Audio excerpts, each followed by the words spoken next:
Bonjour à toutes et à tous et bienvenue à cette série de podcasts organisée par Habari RDC en partenariat avec la plateforme Bokundoli.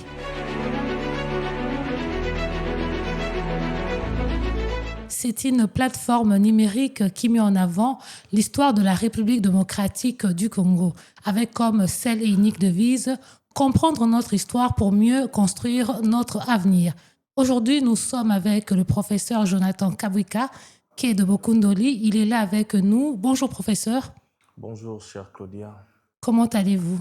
Oui, ça va, un plaisir de vous revoir aujourd'hui. C'est aussi un grand plaisir et un honneur de vous recevoir ici pour échanger de l'histoire de la République démocratique du Congo. Et pour commencer cet épisode, nous sommes avec Augustin Elanga, qui est membre de Habari RDC. Avec lui, nous allons parler du rôle de l'histoire dans la vie professionnelle. Bonjour Augustin, comment allez-vous? Bonjour Claudia, ça va? Ça fait plaisir d'être à tes côtés.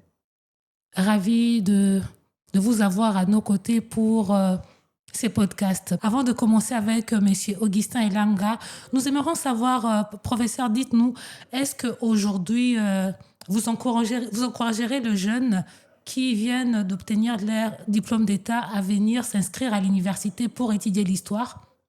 Bon, avant de répondre à votre question, j'aimerais préciser ici que l'histoire, ce n'est pas seulement la connaissance du passé, mais l'histoire aujourd'hui, c'est un outil de la compréhension du présent. Aujourd'hui, notre pays est un pays jeune, 67 ans, ça paraît vieux, mais c'est un pays jeune. Mais pour un pays qui prétend, qui sous-entend prétendre à un développement, ses citoyens doivent connaître son histoire. Les citoyens de ces pays-là doivent maîtriser ce qu'a eu à faire hier le pays et ce que prévoit faire demain les pays. Et aujourd'hui, naturellement, très détendu, j'inviterai les jeunes à venir faire l'histoire, non pas seulement comme une profession, avoir un gain de main, mais aussi par vocation, par cet appel qui nous entend, c'est lui de construire notre nation. Pour construire notre nation, au-delà des infrastructures, au-delà de la sécurité, tout ça, il faudra arriver à cimenter la cohésion nationale, faire asseoir le vouloir vivre ensemble. Et la cohésion nationale, le vouloir vivre ensemble, nous ne pouvons les avoir qu'à partir d'une histoire écrite ensemble. Merci beaucoup, professeur. On revient vers vous tout à l'heure. Augustin Elanga, vous êtes membre d'Habari RDC. Dites-nous en quoi connaître l'histoire de la République démocratique du Congo aide à mieux traiter l'information. Alors, merci beaucoup pour cette question, madame. Ici, nous voulons beaucoup plus parler des professionnels des médias et aussi des professionnels de la communication. Alors, si vous voulez bien traiter l'actualité sur la RDC, il est essentiel, c'est indispensable de connaître son histoire. Pourquoi nous disons cela? Parce que l'événement n'est pas du hasard comme ça. D'autres personnes l'ont déjà traité. Alors, il est indispensable pour nous, les professionnels des médias et même les professionnels de la communication de bien connaître l'histoire pour ne pas retomber ou ne pas biaiser les traitements d'informations. L'histoire que vous pouvez connaître ou mettre à la disposition en tant que communicologue ou communicateur, êtes-vous sûr de l'authenticité de faits? Parce que si je dois prendre un exemple, on a toujours dit que les dinosaures ont existé, entre guillemets. Ça fait partie de l'histoire. Est-ce authentique ou pas?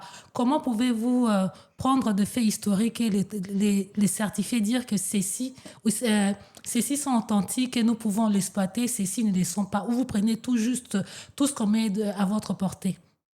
Alors, c'est ça même la différence entre l'information et les données. Les données, ce sont des entrées. L'information, c'est la sortie. Lorsque vous avez des données, vous récoltez les données. Avant de mettre ça au public, avant de les publier, vous devez vraiment s'en sourcer, donc chercher, creuser. Et comme dit Bokundoli, il faut vraiment creuser jusqu'au fond, connaître la vraie histoire. Comme vous dites des dinosaures, bien sûr que nous n'avons pas été là lorsqu'il y a eu des dinosaures, s'il y a eu des dinosaures ou pas. Alors, il faut vraiment aller chercher, voir des publications sérieuses qui ont déjà parlé de ça. Est-ce que ces récits sont authentiques, sont vraiment sont vérifiables? Alors, tout ça, et c'est ce qui fait en sorte que lorsque nous avons des données, parce que quand on récolte des données, comme des professionnels de la communication, souvent on a beaucoup de choses que nous récoltons. Mais lorsque nous produisons l'information, c'est la synthèse de tout ce que nous avons consulté, c'est la synthèse que nous avons lu et que nous connaissons, c'est ce que nous mettons en public et c'est ce qui fera en sorte que nous soyons aussi crédibles, que les gens trouvent de la crédibilité dans tout ce que nous publions, dans tout ce que nous rapportons comme information. Et deux fois, pour avoir des données, vous allez sur la plateforme de Bokundoli. Une question, professeur Jonathan Kabweka. Peut-on dire que les données ou les informations qui sont sur la plateforme de Bokundoli sont vraies et vérifiables? Bokundoli vient d'être en marge du grand projet de l'Union africaine sur l'histoire générale de l'Afrique. Il y avait déjà plusieurs tomes produits. Et là, on voulait faire sortir un peu l'histoire de l'académie.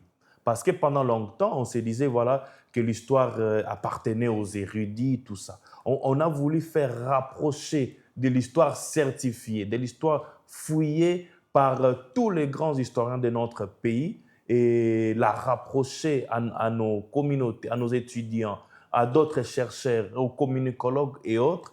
Et aujourd'hui, je peux vous rassurer à plus de 90% que l'histoire que vous trouverez dans la plateforme Bokundoli, d'abord, et c'est du Made in DRC, donc tous les rédacteurs, si pas tous, sont des Congolais et ce ne sont pas des fanfarons, ce sont des spécialistes en histoire, ce sont des historiens. Histoire, comprenez-la donc comme discipline scientifique.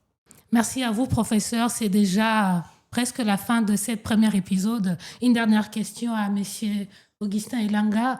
En quoi la compétence de l'histoire dans le milieu professionnel peut vous garantir un succès? Ou bien, si je dois reformuler, dans la vie professionnelle, quelle facilité ou quel privilège donne la maîtrise de l'histoire de la RDC? S'il y en a, bien sûr. Ça ne peut pas toujours manquer. Vous savez, lorsque vous avez la maîtrise de l'histoire, comme nous venons de le dire, que ça va renforcer votre capacité d'analyse. Aujourd'hui, connaître l'histoire fait en sorte que vous ayez une grande capacité de faire des analyses, de démontrer certaines choses, mais aussi ce qui est bien dans tout ça, c'est que sur le plan culturel, vous aurez une culture générale dans tout ce que vous êtes en train de faire. Parce que l'histoire aujourd'hui, s'il faut le dire, c'est un peu comme de l'informatique, c'est dans toutes les disciplines. Donc, avant même que l'homme soit là, il y a eu déjà l'histoire. Et l'homme est là, l'histoire continue, et même demain, l'histoire continuera toujours. Merci à vous, très cher Augustin Elanga. Vous êtes de Habari RDC. Merci d'avoir participé à ces podcasts organisés par Habari RDC et la plateforme Bokundoli. Bokundoli, c'est comme slogan principal, comprendre l'histoire de la RDC pour mieux construire notre avenir. Professeur Jonathan, merci d'avoir répondu présent. Merci. Et c'est déjà la fin de ce premier épisode. Merci et bonne suite chez vous. Au revoir.